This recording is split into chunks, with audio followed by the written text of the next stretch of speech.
ज्याचे आजोबा महात्मा गांधींसोबत स्वातंत्र्याची लढाई लढले, ज्याच्या आईचे वडील देशाच्या स्वातंत्र्यासाठी शहीद झाले, ज्याच्या वडिलांचा संपूर्ण गाजीपूर सन्मान करायचा, तो मुख्तार अन्सारी गुन्हेगारीच्या दुनियेचा माफिया डॉन कसा झाला.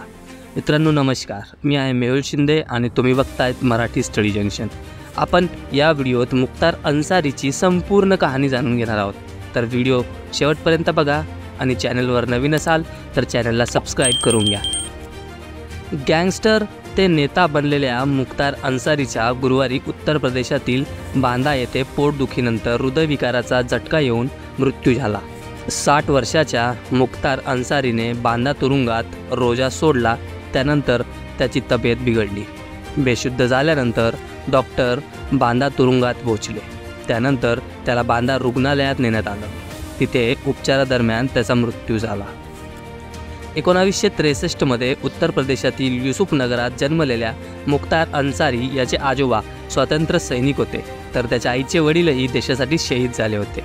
इतक्या प्रतिष्ठित कुटुंबातील मुलगा गुन्हेगारीच्या जगात कसा आला, तो माफिया डॉन कसा बनला. उत्तर प्रदेशातील युसुफनगरात 30 जून 1963 मुख्तार अन्सारीचा जन्म झाला. अन्सारीच्या गुन्हेगारी ते राजकारण हा प्रवास जितका विवादास्पद आहे तेवढाच रंजकही आहे.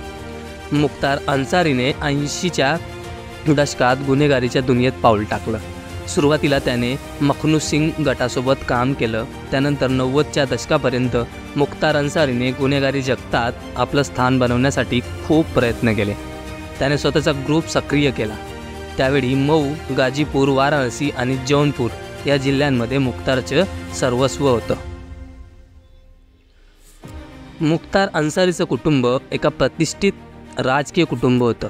त्याचे आजोबा मुख्तार अहमद अन्सारी यांनी महात्मा गांधी यांच्यासोबत देशाच्या स्वातंत्र्य लढ्यात सहभाग घेतला होता. 1926 आणि 1927 ते काँग्रेस अध्यक्षही होते. मुख्तारच्या आईचे वडील ब्रिगेडियर मोहम्मद उस्मान हे 1947 देशासाठी शहीद झाले. त्यांना मरणोपरांत महावीर चक्रानं सन्मानित करण्यात आलं होतं. तर मुख्तारचे वडील सुभान अल्लाह यांची ही गाझीपूरमध्ये खूप प्रतिष्ठा होती. राजकीय नेतेही त्यांचा सन्मान करायचे. मुख्तारला सुरुवातीपासूनच लवकरात लवकर यशाच्या शिखरावर जायचं होतं. त्यासाठी त्याने गुन्हेगारीचा मार्ग निवडला. लवकरच मुख्तारने कोळसा, खाण, रेल्वे निर्माण आणि इतर क्षेत्रातील कॉन्ट्रॅक्ट मिळवण्यास सुरुवात केली. त्यानंतर तो डॉन ब्रिजेश सिंगलाही टक्कर देऊ लागला. त्यावेळी डॉन ब्रिजेश सिंग आणि माफिया मुख्तार यांच्यात गँगवॉरच्या अनेक घटना घडत होत्या. लवकरच एका प्रतिष्ठित घरातील हा मुलगा माफिया डॉन म्हणून ओळखला जाऊ लागला. योगी सरकार आल्यानंतर अन्सारीचं साम्राज्य जमीनदोस्त झालं. त्यानंतर 1996 मुख्तार अन्सारी पहिल्यांदा आमदार बनला. तो भाजप वगळता इतर सर्व मोठ्या पक्षांमध्ये होता. त्यानंतर अन्सारी उत्तर प्रदेश लोकसभेपर्यंत पोहोचला. पहिल्यांदा त्याने 1996 BSPच्या तिकिटावर निवडणूक लढली होती.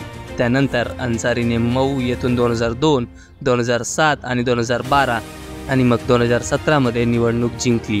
अखेरच्या 3 निवडणुका त्याने तुरुंगातून जिंकल्या. 2002 एक अशी घटना घडली होती ज्यामुळे मुख्तार अन्सारीचं संपूर्ण आयुष्य बदललं. यावेळी भाजपचे आमदार कृष्णनंद राय यांनी अन्सारीच्या कुटुंबाकडे 1985 पासून असलेल्या गाजीपुरातील मोहम्मदाबाद विधानसभा मतदारसंघ हिरावून घेतला. हे अन्सारीला इतकं खटकलं की त्याच्या सांगण्यावरून राय यांची हत्या करण्यात आली. 19 नोव्हेंबर 2005 एका कार्यक्रमातून परतत असताना कृष्णानंद राय यांच्यावर जीवघेणा हल्ला झाला. AK-47ने त्यांच्या शरीरात सुमारे 500 गोळ्या झाडण्यात आल्या आणि त्याच्या जागीच मृत्यू झाला. या घटनेने संपूर्ण देश हादरला होता. 2005 तुरुंगात गेला आणि 19 वर्षांनी त्याचा मृत्यू झाला. असा हा मुख्तार अन्सारीवर 65 गुन्हे दाखल होते. यापैकी 8 प्रकरणात त्याला शिक्षाही झाली होती, तर 21 प्रकरण अद्याप कोर्टात होते. 2005 मुख्तार अन्सारीला पहिल्यांदा तुरुंगवासाची शिक्षा झाली. तेव्हापासून तो तुरुंगात होता. वाराणसी, आजमगड, मऊ, नवी दिल्ली, पंजाब, चंदोली, सोनभद्र, आग्रा, लखनौ, बाराबाकी, बांद्रा येथेही मुख्तार अन्सारीवर अनेक गुन्हे दाखल झाले होते. तर मित्रांनो, असा होता हा खुखार मुख्तार अन्सारी. तर मित्रांनो, व्हिडिओ कसा वाटला कमेंट करून नक्की सांगा.